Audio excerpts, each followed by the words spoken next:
lo que es una idea obsesiva? Sí. Algo muy común, la más común que existe. ¿Cuál creen que pudiera ser?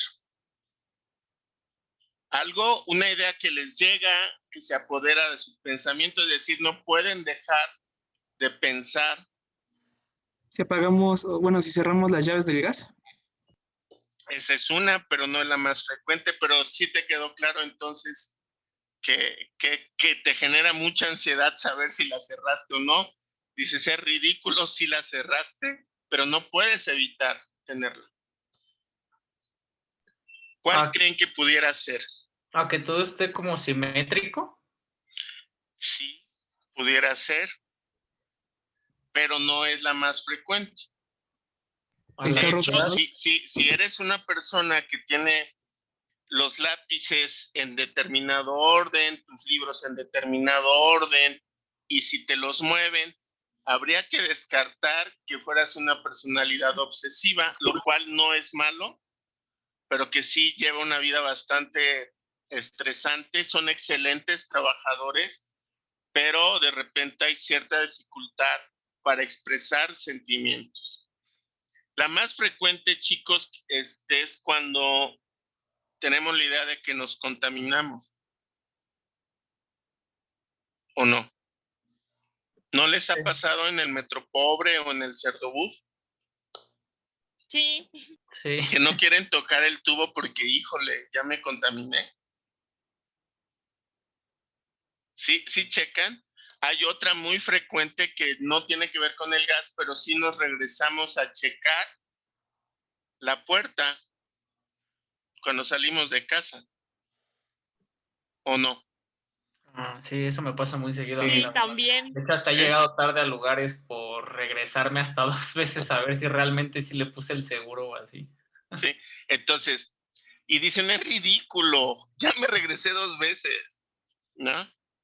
¿Y qué les produce? Ansiedad, malestar. Cuando yo digo disfunción social significativa es, imagínate que tienes el examen o que vas a escoger la plaza y que llegas tarde. Esa es la disfunción social. Entonces, imagínense una persona con TOC, ¿sí? Que, ¿cómo es su vida? O estos trastornos de personalidad obsesiva, ¿no? Que es el compañero que siempre, o la compañera que va impecablemente vestido, todo simétrico, el título de sus apuntes lleva un color, lo importante lleva otro, subraya todo. Imagínense cómo puede llegar a ser. Aparte, esto es en cuanto a las ideas obsesivas, que ya les quedó claro lo que es y que ya los han tenido. Para compensar esta ansiedad, vamos a tener una serie de conductas o pensamientos compulsivos, ¿sí? Y que van a ser rituales, que pueden ser mentales y o motores para disminuir los síntomas de ansiedad. Entonces, un ritual motor, por ejemplo, en la idea de contaminación, cuando llegamos a casa, a la escuela, lo primero que hacemos es el lavado de manos. ¿Cuándo es ya compulsivo? Cuando de repente el lavado de manos es muy intenso, le agrego cloro, le agrego otras sustancias, ¿sí? Un otro ritual es el checar 3 veces, exactamente 3 veces o 10, la puerta de mi casa, ¿sí? Otro ritual, por ejemplo, pudiera ser rezar el Padre Nuestro. A mí me tocó una monja que tenía una idea obsesiva de tener relaciones sexuales con Jesús. Su idea era una imagen teniendo relaciones con Chucho. Imagínense en una monja. Entonces el ritual era hincarse y empezar a rezar Padres Nuestros, ¿sí? Y llegó a ser tan fuerte el conflicto y la ansiedad que se psicotizó. Yo por eso conocí el caso, porque la tuvimos internada. ¿sí? Entonces, queda claro lo que es un TOC. El TOC tiene un sustrato biológico muy importante. El tratamiento farmacológico, el ideal con la farmacología que ustedes pudieran empezar a manejar, aunque si detectan un TOC, lo ideal es derivarlo a un psiquiatra. Hay que descartar algún daño en la actividad eléctrica cerebral a través de un electroencefalograma, pero el tratamiento es fluoxetina, el farmacológico, a 60 miligramos. Para tratamientos de ansiedad o de depresión, la fluoxetina se utiliza a 20 miligramos. En el caso del TOC, se da a 60 miligramos diarios y generalmente el tratamiento es de por vida. Haya habido algunos experimentos de neurocirugías, creo que los empezaron a hacer con rayos láser ahí en Cuba, que es una medicina muy avanzada la cubana. Y en México ya creo que en el instituto y en algún hospital privado, no recuerdo cuál en este momento, ya hay psicocirugías y que ya no son tan radicales como lo llegaron a hacer. Pero si no, el tratamiento de elección es la fluoxetina, 60 miligramos al día. Pueden ayudar a algún tipo de anticonvulsivantes a disminuir la sintomatología.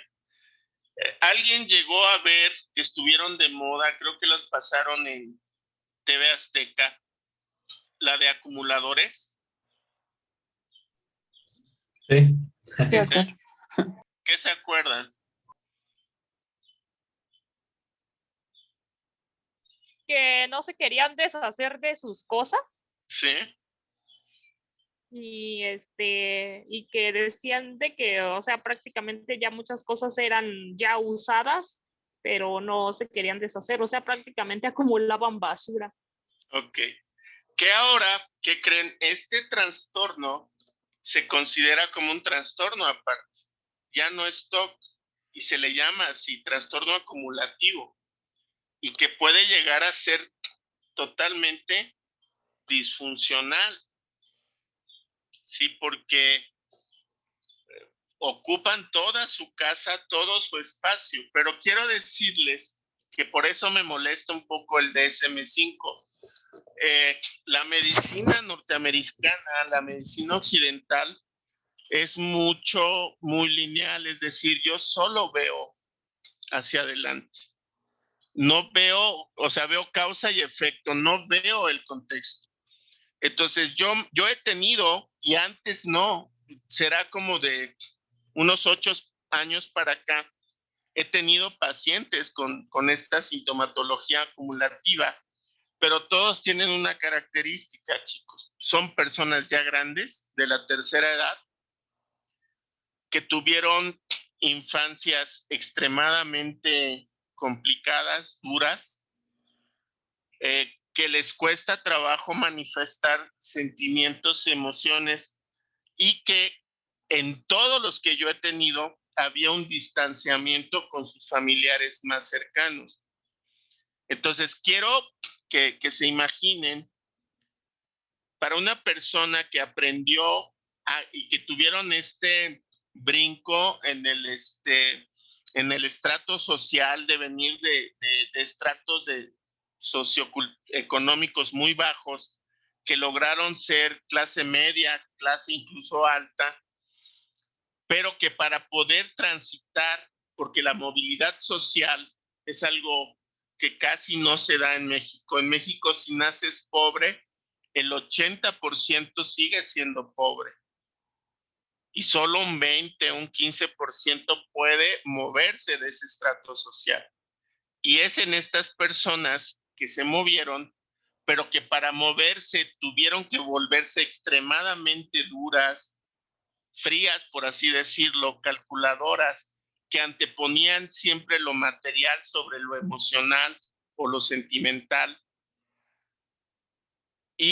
Pero que al final de esta etapa de su vida hay un distanciamiento con seres queridos que obviamente quieren, pero es tanta su dureza que se les complica aceptarlo y establecer un diálogo asertivo con ellos.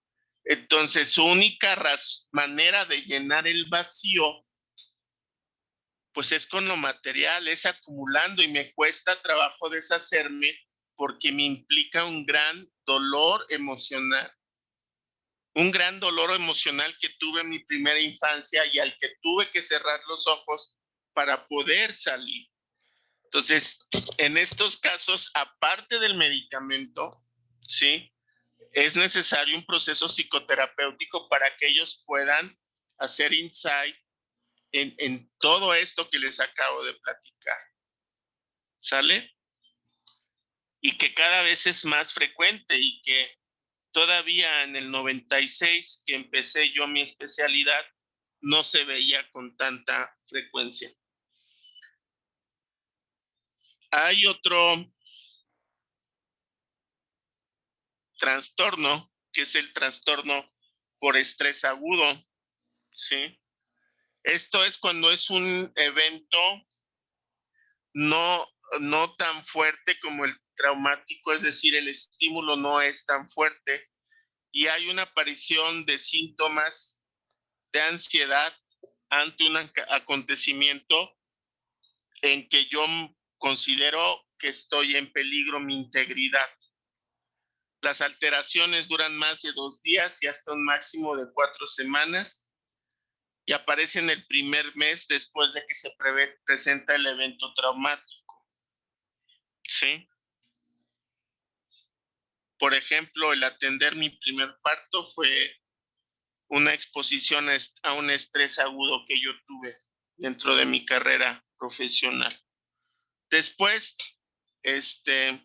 tenemos el famoso estrés postraumático, que ahora ya no se considera un trastorno de ansiedad, ahora se considera como un ente por sí solo, es decir, se ve, se diagnostica y se trata de forma totalmente separada de los trastornos de ansiedad, ¿sí? ¿Cuál es la principal característica? ¿Sí? Que hay un acontecimiento extremadamente traumático que involucra un daño físico, ¿sí? Que es extremadamente amenazador o puede tener un desenlace catastrófico para el individuo y o para un ser querido del individuo. ¿Sí queda claro? El terremoto me pone en peligro a mí y a mis seres queridos, ¿sí o no? Sí. Ok. ¿Qué otro evento creen que pudiera yo percibir como amenazador para mi integridad y para mi vida? ¿Un accidente automovilístico? Un accidente automovilístico. ¿Quién más? Un incendio. Un incendio, Un asalto. un asalto. ¿Y qué diferencia, por ejemplo, pudiera haber en un asalto si es por estrés agudo o postraumático?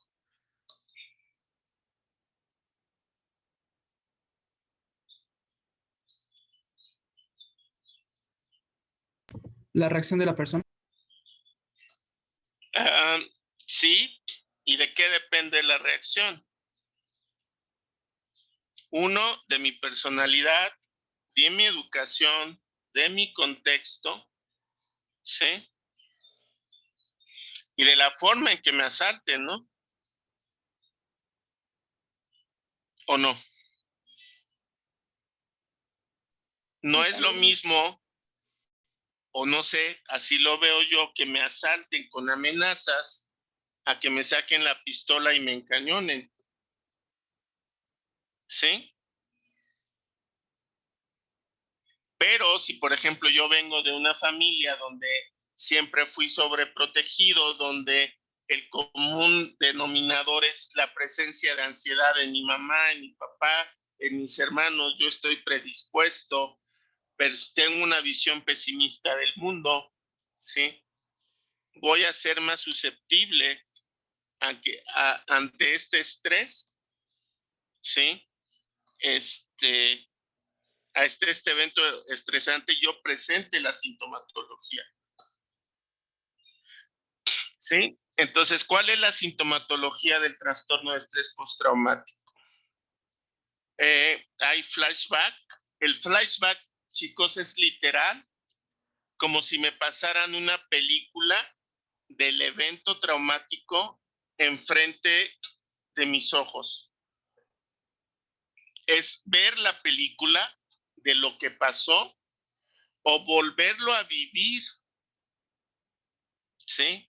El evento, volver a tener la sensación del evento traumático, reviviendo este evento, que también lo puedo revivir de otra manera, que es en mis sueños a través de pesadillas, en el que vuelvo a soñar el evento traumático que sufrí, ¿sí? Hay un sentimiento de soledad, puede haber mucha irritabilidad, explosiones de ira, sentimientos de preocupación, culpa o tristeza.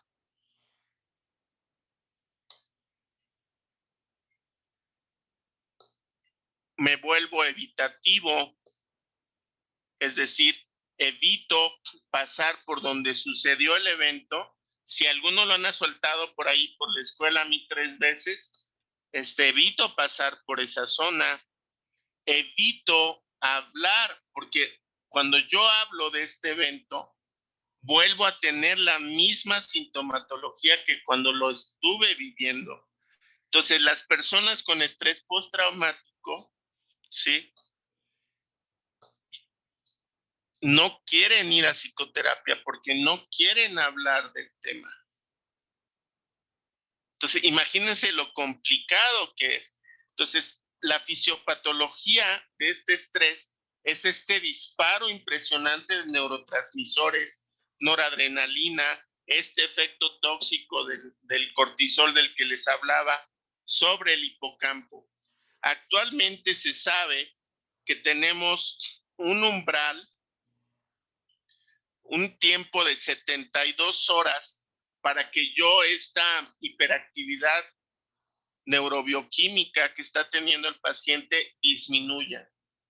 Si después de estas 72 horas yo no he disminuido esta lluvia neurobioquímica, es muy probable que se me complique mucho el tratamiento, porque la persona se vuelve evitativa, no quiere hablar, se encierra en sí misma, tienen este estado de hipervigilancia y hiperexcitación que ante el mínimo estímulo yo disparo toda la cascada de la ansiedad, y sobre todo porque estuvo en riesgo mi vida o la de un ser querido.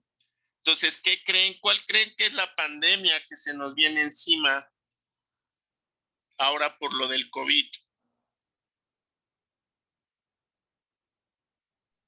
¿De Pues violencia? está por estrés. El estrés postraumático, sí, hay toda una carga, pero miren, cerca de 1/3 de los pacientes que han sido intubados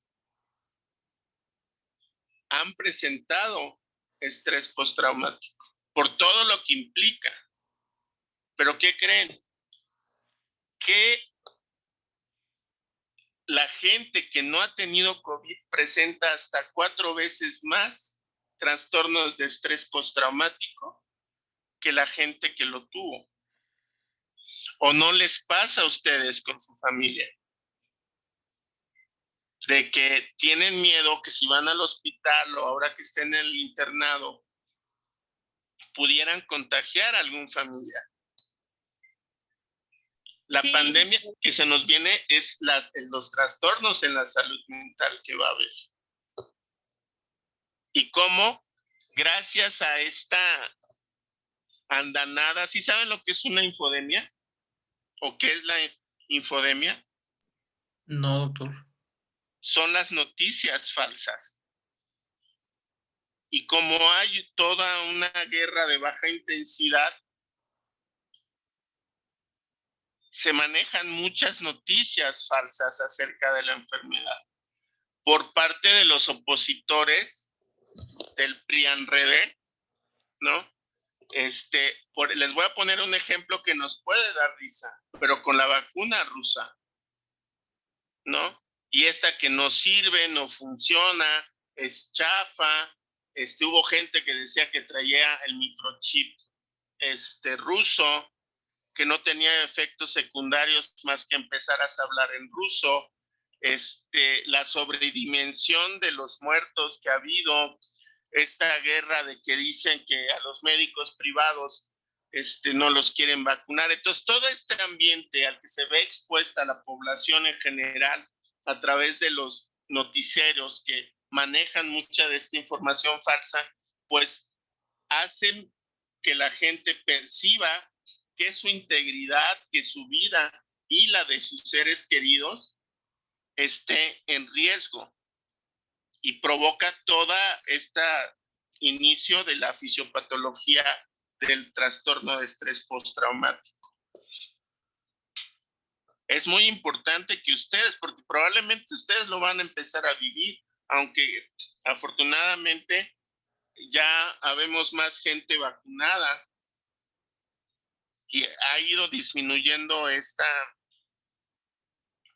sensación de muerte inminente que implicaba enfermarme de la COVID-19. ¿Sí? Estos son algunos de los neurotransmisores y los efectos que producen algo de fisiología, pues. Aquí es cómo interactúan noradrenalina, serotonina, dopamina. Dentro del tratamiento, el tratamiento farmacológico, la psicoterapia, yo he utilizado algunos medicamentos alternativos. No sé si ustedes han oído hablar de las flores de Bach. La meditación, hay algo que ahora se le llama mindfulness. Es una técnica de meditación corta que tiene como 10 años, tal vez 15, que se empezó a tener boga en Estados Unidos y que con estudios de tomografía se logró demostrar que tienen un efecto incluso neuroanatómico directamente sobre amígdala. Hay algo que se llama par biomagnético, está la estimulación electromagnética transcraneal y algo que puede sonar a risa, ¿sí? Y que es la aromaterapia. Y créanme, chicos, que hay olores, que hay ciertas fragancias, como la lavanda, se me viene ahorita a la mente, la flor de naranjo, que tienen un efecto altamente terapéutico sobre la ansiedad. Déjenme comentarles que, por ejemplo, recuerden que el olor tiene que ver con sustancias químicas que llegan a la pituitaria de la nariz y que tienen una acción directa en nuestro sistema, en bulbo olfatorio. Y uno de los efectos que presentan los medicamentos antipsicóticos son directamente con el nivel de ocupación de neuroreceptores en el bulbo olfatorio. Y es cuando empiezan a presentarse los efectos antipsicóticos de estos medicamentos. Entonces, sí tiene algunos efectos. Yo utilizo en ocasiones el efecto placebo, incluso, que es muy interesante, para ayudar a los pacientes con ansiedad a poder salir más rápido, sobre todo porque hay un estigma a veces sobre los medicamentos farmacológicos. Entonces, a grandes rasgos, chicos, estos son los trastornos de ansiedad. No sé si tengan dudas, preguntas, reclamaciones, aclaraciones. No, doctor. Todo Yo sí claro. tengo Bueno, una eso duda, de... doctor. A ver, Ah. dime, ¿cuál La es otra tu? compañera primero está bien. Ok, Es lo del par biomagnético, no me quedó muy claro qué es. ok. Bueno, hay un doctor, ahorita se me fue su apellido, que Gois era cardiólogo y él descubrió unos puntos en el cuerpo que es similar a la acupuntura, ¿sí? Y que se presentan de forma simétrica en el cuerpo, en todo el cuerpo, ¿no? Si ven, nosotros somos un diseño bastante eficaz de la naturaleza. Entonces él descubrió que si se colocan en estos puntos unos imanes de ciertas características, puedo decirles a grandes rasgos que son imanes muy potentes de tipo industrial, que se colocan en ciertos puntos del cuerpo, ayudan a disminuir ciertos, sobre todo estados ansiosos que producen somatizaciones corporales. Entonces ayuda bastante. Se considera dentro de las terapias alternativas, pero yo lo he utilizado en pacientes con ansiedad, sobre todo cuando hay mucha resistencia a los medicamentos y que tienen esta visión de la medicina alternativa. Yo he visto que funcionan bastante bien, ¿sí? Uno de los errores, chicos, como médicos alópatas, es cerrarnos hacia las situaciones de la medicina alternativa. Una gran ventaja que tienen los médicos alternativos sobre los alópatas es que tienen la capacidad de escuchar. Y si no les hacen daños, claro que hay de medicinas alternativas. Y si yo siempre que buscan algo alternativo y no es algo que les cause daño, yo no lo regaño ni trato de hacerles ver que eso no funciona y que son creencias tontas, etcétera, porque eso va a hacer que el paciente ya no regrese con ustedes. ¿Ok? A eso se refiere el par magnético. No sé si resolví tu duda o la amplié. No, sí lo resolvió, gracias. Ok. ¿Quién más tenía una duda? Yo, doctor, mi pregunta es, cuando detectamos un ataque de pánico, ¿es válido realizar también un electrocardiograma para descartar alguna patología? Sí, de hecho, sería dentro del protocolo de atención, pero mi sugerencia sería primero tratar la sintomatología, porque si no va a ser muy complicado, ¿sí? El que le puedas hacer el electro, Ok, porque es una desesperación impresionante. Y estas ganas de salir corriendo a veces no se las aguantan y salen corriendo. Y que incluso el uso de una benzodiazepina pudiera, si se trata de alguna afección miocárdica, pudiera ayudarte a retrasar el avance de esta problemática. Entonces, les doy en muchos hospitales tienen el clonazepam en gotas, pueden dar 5 o 4 gotas sublinguales y es bastante ansiolítico, les permitiría el hacer el electrocardiograma, corroborar si hay una patología en corazón o descartar. Es muy, muy buena tu pregunta, te la agradezco. Y sí, yo siempre les digo, siempre descarten o corroboren este problema cardíaco. ¿Sale? ok, Entonces, y uno más, doctor. sí, claro. Usted mencionó que recurre al efecto placebo. ¿Con Uh-huh. qué medicamentos y cómo se los da? Por la cuestión del etiquetado y eso. Es que el efecto placebo no solo es con medicamentos. Te puedo dar un ejemplo. Personas extremadamente católicas, ¿sí? Que si yo le planteo un ejercicio de meditación que sé que sí funciona, vamos, que ya está comprobado científicamente que funciona, pero que tiene una raíz budista, ¿sí? Que no tiene que ver con sus creencias católicas, y le digo, aprenda a meditar y le doy el ejercicio para que lo haga, ¿te imaginas la resistencia que produce? Entonces, en esos casos yo les digo que recen. Le digo, reza el Padre Nuestro, que es el único que me sé, pero imagino que hay muchos. Rece el Padre Nuestro todas las noches, por lo menos 30 minutos antes de acostarse. ¿Sí? ¿Y qué crees? Que funciona como relajante. ¿Sí me expliqué un poco lo del efecto placebo? Sí, doctor, muchas gracias. ¿Sí? ¿En qué otras cosas lo he usado?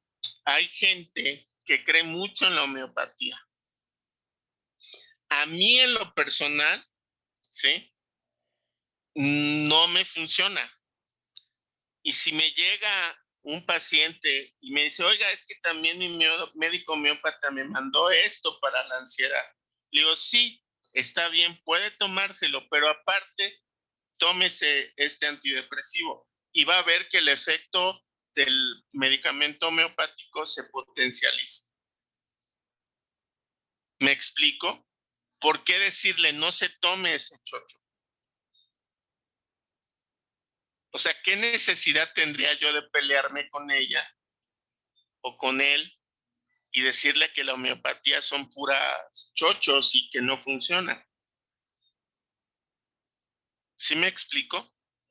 Y de repente nosotros como alópatas tendemos a atacar otras cosas entrando en conflictos con el sistema de creencias de los pacientes, cuando no existe la necesidad de hacerlo. ¿Ok? ¿Sí queda claro? Sí, doctor. Ok, bueno. Entonces, ¿les Doctor, una parece? pregunta. Sí, claro, escucho. En el caso del que el medicamento homeópata que esté tomando tenga alguna interacción farmacológica con lo que esté recetando, ¿Me creen como que por fuera ejemplo, del alcohol? ajá, Fuera del alcohol, exactamente, ningún medicamento homeopático tiene interacción. Hay unos que están muy concentrados en alcohol, y ahí sí, pues de plano no. Pero yo se los digo porque de niño yo recibía mucho tratamiento homeopático y lo conozco y he leído de homeopatía, similium similium cura. Sí, entonces no hay interacción con ningún medicamento alópata. Y lo único que se pueden ganar es que el paciente ya no regrese. Y yo lo digo mucho desde mi práctica particular, ¿me explico? ¿Sale? Sí, doctor. Ok, bueno. Y por ejemplo, Ajá, en las flores de Bach, ¿usted ha visto buenos resultados o lo utiliza más como lo que no, ¿qué decía? creen? En especial con las flores de Bach, sí he visto resultados. Claro que tendría que haber un estudio, ¿no? Pero no sé si ustedes han oído hablar de la investigación transdisciplinaria. Tiene que ver con algo que se llama pensamiento complejo y la mirada sistémica de la salud. Lo que actualmente se da como válido en una investigación científica en medicina ya está demostrado que no son verdad absoluta y que muchos de los estudios científicos actuales tienen sesgos de acuerdo al análisis estadístico que se haga.